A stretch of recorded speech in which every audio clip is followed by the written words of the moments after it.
Israel Iran സംഘർഷം അതിൻ്റെ പാരമ്യത്തിലേക്ക് എത്തുകയാണ്. രണ്ട് രാജ്യങ്ങളും തമ്മിൽ തുറന്ന യുദ്ധത്തിലേക്ക് കടക്കാൻ ഇനി ദിവസങ്ങൾ മാത്രം ഉണ്ടെന്നാണ് അനുമാനിക്കേണ്ടത്. ഇപ്പോൾ നിലവിൽ രണ്ടുപേരും വ്യോമ ആക്രമണങ്ങൾ നടത്തുകയാണെങ്കിൽ കൂടുതൽ ആക്രമണങ്ങളിലേക്കും ഏറ്റുമുട്ടലിലേക്കും സംഘർഷത്തിലേക്കും ഒക്കെ നീങ്ങാനുള്ള ഒരു സാധ്യതയാണ് വരുന്നത്. നിലവിൽ ഇറാനിലാണ് ഏറ്റവും വലിയ ആൾനാശം ഉണ്ടായിരിക്കുന്നത് എന്നാണ് റിപ്പോർട്ടുകൾ വരുന്നത്. ഇതുവരെ 230 പേർ ഇറാനിൽ കൊല്ലപ്പെട്ടിട്ടുണ്ട് എന്നാണ് ഔദ്യോഗികമായി ഇറാൻ തരുന്ന കണക്ക്. അതിൽ 90% സിവിലിയൻസ്, അതായത് സാധാരണ പൗരന്മാരാണ് എന്നാണ് ഇറാൻ്റെ അവകാശവാദം. അതേസമയം തന്നെ ഇസ്രയേലിലും ആൾനാശം ഉണ്ടായിട്ടുണ്ട്. ഏതാണ്ട് 10ഓളം പേരുടെ മരണം സ്ഥിരീകരിച്ചിട്ടുണ്ട് എന്നുള്ളതാണ്. അതേസമയം രണ്ട് രാജ്യങ്ങളും തമ്മിൽ ഒരു സമാധാന ചർച്ചയ്ക്കുള്ള അന്തരീക്ഷം ഏതാണ്ട് ഒരുങ്ങി വരുന്നുണ്ട്. ഖത്തറും ഒമാനുമാണ് മധ്യസ്ഥ ശ്രമങ്ങൾക്ക് ശ്രമിക്കുന്നത്. എന്നാൽ ഒരു തരത്തിലുമുള്ള മധ്യസ്ഥ ശ്രമങ്ങൾക്ക് അല്ലെങ്കിൽ ഒത്തുതീർപ്പിന് തയ്യാറല്ല, വെടിനിർത്തലിന് തയ്യാറല്ല എന്നുള്ളതാണ് ഇറാൻ്റെ ഇപ്പോഴത്തെ നിലപാട്.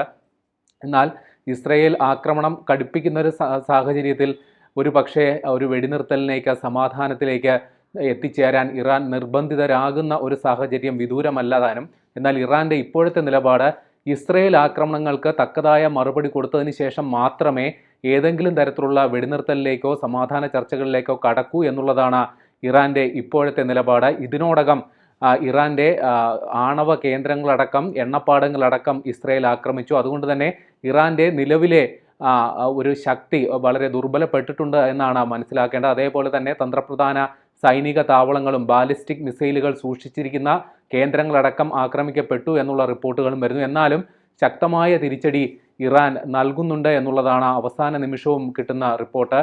റോക്കറ്റ് ആക്രമണങ്ങൾ ഇസ്രായേലിന് നേരെ തുടരുന്നു എന്നുള്ളതാണ് റിപ്പോർട്ട്. അതേസമയം തന്നെ യമനിൽ നിന്ന് ഹൂത്തി വിമതരും, ഇറാൻ്റെ പിന്തുണയുള്ള ഹൂത്തി വിമതരും ഇസ്രായേലിന് നേരെ റോക്കറ്റ് ആക്രമണം നടത്തി എന്നുള്ള റിപ്പോർട്ടുകളും വരുന്നുണ്ട്. അതേസമയം ഇറാഖിലുള്ള ഹമാസിൻ്റെയും ഹിസ്ബുള്ളയുടെയും ആൾക്കാരും ഇസ്രായേലിനെതിരെ ഏത് നിമിഷവും ആക്രമണം നടത്തിയേക്കും എന്നുള്ള റിപ്പോർട്ടുകളും വരുന്നു. അങ്ങനെയാണെങ്കിൽ വലിയ രീതിയിലേക്കുള്ള ഇപ്പോൾ നിലവിൽ ഇറാനും ഇസ്രയേലും പങ്കെടുക്കുന്ന ഒരു യുദ്ധം വലിയ രീതിയിൽ മറ്റ് മേഖലകളിലേക്കും വ്യാപിക്കാനുള്ള ഒരു സാധ്യതയുമുണ്ട്. നിലവിൽ രണ്ട് രാജ്യങ്ങളും തമ്മിലുള്ള ഏറ്റുമുട്ടൽ ശക്തമായി തുടരുന്നു. ഏതെങ്കിലും തരത്തിലുള്ള ഒരു വെടിനിർത്തൽ അന്തരീക്ഷം ഇപ്പോൾ ഇല്ല എന്ന് തന്നെ പറയേണ്ടി വരും. അതേസമയം വലിയ ഒരു റിപ്പോർട്ട് ഇപ്പോൾ പുറത്തു വരുന്നു. അതായത് അമേരിക്കൻ വൃത്തങ്ങളെ, രണ്ട് ഔദ്യോഗിക നേതാക്കളെ ഉദ്ധരിച്ച റോയിറ്റേഴ്സാണ് ഈ വാർത്ത പുറത്തുവിട്ടിരിക്കുന്നത്. ഇറാൻ്റെ പരമോന്നത നേതാവ് അയത്തുള്ള അലി ഖമനേയിയെ വധിക്കാനുള്ള ഒരു ഇസ്രയേൽ പദ്ധതി അത് അമേരിക്കൻ പ്രസിഡന്റ് ഡൊണാൾഡ് ട്രംപ് ഇടപെട്ട് തൽക്കാലം റദ്ദാക്കി എന്നുള്ള വിവരങ്ങൾ ഇപ്പോൾ പുറത്തു വരുന്നു. കഴിഞ്ഞുപോയ 2 ദിവസത്തിനുള്ളിൽ ഈ പദ്ധതി നടപ്പിലാക്കാനായിരുന്നു ഇസ്രയേലിൻ്റെ നീക്കം എന്നാണ് അറിയുന്നത്. നമുക്കറിയാവുന്നതുപോലെ ഇറാനിൽ ഇസ്രയേൽ ആക്രമണം തുടങ്ങിയ ആദ്യ ദിവസങ്ങളിൽ തന്നെ പ്രമുഖരായ നേതാക്കളെ, അതായത് ഇറാൻ്റെ റവല്യൂഷണറി ഗാർഡിൻ്റെ പ്രമുഖരായ നേതാക്കളെ, അതായത് അതിൻ്റെ തലവൻ ഹൊസൈൻ സൊലൈമാനി, അതേപോലെ തന്നെ national security chief Ali Shamkhani തുടങ്ങിയവരെ അടക്കം, ആറ്റോമിക് ശാസ്ത്രജ്ഞരെ അടക്കം പ്രമുഖരെ ഇസ്രയേൽ വധിച്ചിരുന്നു.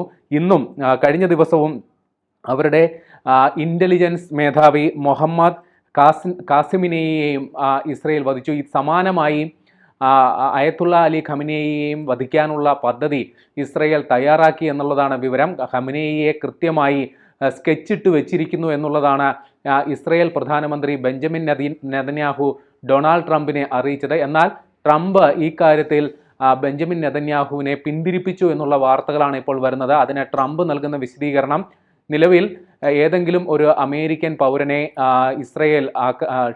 ഇറാൻ ആക്രമിച്ചിട്ടില്ല. ഏതെങ്കിലും ഒരു രാഷ്ട്രീയ നേതൃത്വത്തെ, നിലവിൽ സൈനിക താവളങ്ങൾക്ക് നേരെ അല്ലെങ്കിൽ സിവിലിയൻസിന് നേരെ ആക്രമിക്കുന്ന, അല്ലാണ്ട് രാഷ്ട്രത്തിൻ്റെ നേതാക്കളെ ആക്രമിക്കുന്നതിനുള്ള ഒരു പദ്ധതി നിലവിൽ ഇറാൻ്റെ കയ്യിലില്ല, അല്ലെങ്കിൽ അങ്ങനെ ഒരു പദ്ധതിയെക്കുറിച്ച് അവർ ആലോചിച്ചിട്ടില്ല.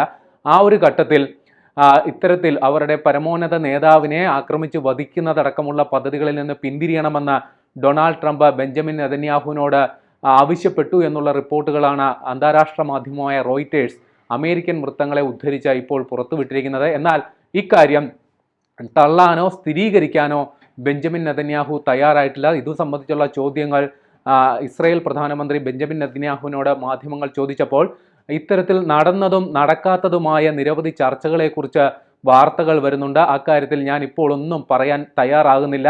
എന്നാൽ എന്താണ് ചെയ്യണമെന്നുള്ളത് ഇസ്രയേലിന് കൃത്യമായി അറിയാം. അത് ഇസ്രയേൽ ചെയ്യും എന്നുള്ളതാണ് ബെഞ്ചമിൻ നെതന്യാഹു പറയുന്നത്. ഒരു കാര്യം കൂടി അടിവരയിട്ട് ബെഞ്ചമിൻ നെതന്യാഹു പറയുന്നു, ഇസ്രയേലിന്റെ സൈനിക നടപടികൾക്ക് ശേഷം ഇറാനിൽ ഒരു വലിയ അധികാര മാറ്റം ഉണ്ടാകും എന്നുള്ള ഒരു വമ്പൻ പ്രഖ്യാപനവും ബെഞ്ചമിൻ നെതന്യാഹു പറയുന്നു. അതായത് ഇറാനിൽ സമ്പൂർണമായ മാറ്റം, അതായത് അവിടുത്തെ ഭരണ നേതൃത്വത്തെ സമൂലമായി മാറ്റുന്ന, അല്ലെങ്കിൽ അവരെ തുടച്ചു നീക്കുന്ന വിശാലമായ ഒരു പദ്ധതി തന്നെയാണ് ഇസ്രയേൽ തയ്യാറാക്കിയിട്ടുള്ളത് എന്നുള്ള സുപ്രധാന വിവരമാണ് ബെഞ്ചമിൻ നെതന്യാഹു ഇപ്പോൾ പുറത്തുവിട്ടിരിക്കുന്നത്.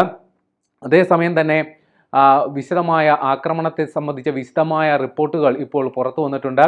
അതായത് ഇസ്രയേൽ ഏതാണ്ട് ഇറാനിലെ 80 കേന്ദ്രങ്ങളിലാണ് ഇതുവരെ കഴിഞ്ഞ ദിവസം ആക്രമണം നടത്തിയെന്നുള്ള വിശദമായ റിപ്പോർട്ടുകൾ വരുന്നു. ഇതെല്ലാം തന്നെ ഇറാന്റെ വളരെ തന്ത്രപ്രധാന മേഖലകളാണ്. സൈനിക താവളങ്ങളടക്കം എണ്ണപ്പാടങ്ങളടക്കം ആക്രമിക്കപ്പെട്ടു എന്നുള്ള വിവരങ്ങൾ പുറത്തു വരുന്നുണ്ട്.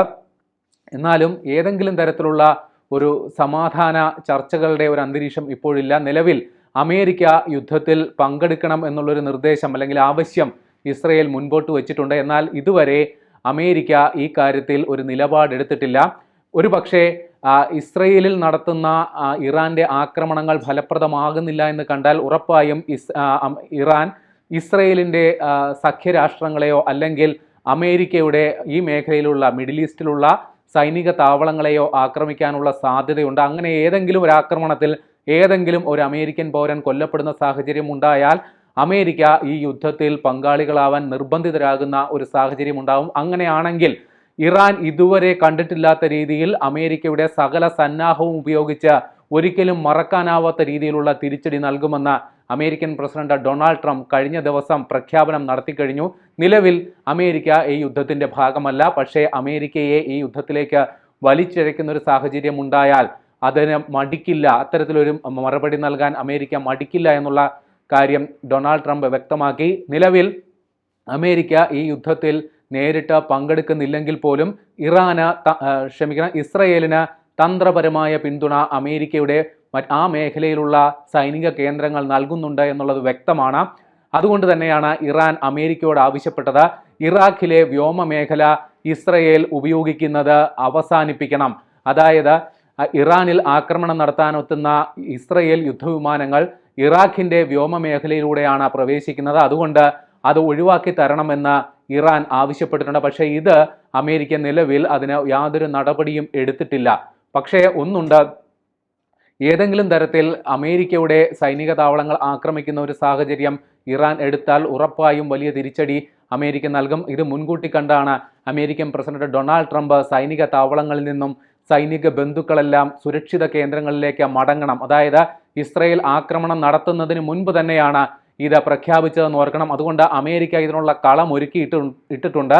ഏതെങ്കിലും തരത്തിലൊരു പ്രകോപനം ഇറാന്റെ ഭാഗത്തുനിന്നുണ്ടായാൽ അമേരിക്ക ഈ വിഷയത്തിൽ ഇടപെടും. അങ്ങനെ വലിയ രീതിയിൽ വലിയ അളവിലുള്ള വലിയ നാൾ നീണ്ടു നിൽക്കുന്ന ഒരു വലിയ യുദ്ധത്തിലേക്ക് കാര്യങ്ങൾ പോകാനുള്ള സാധ്യത ഏറെയാണ്.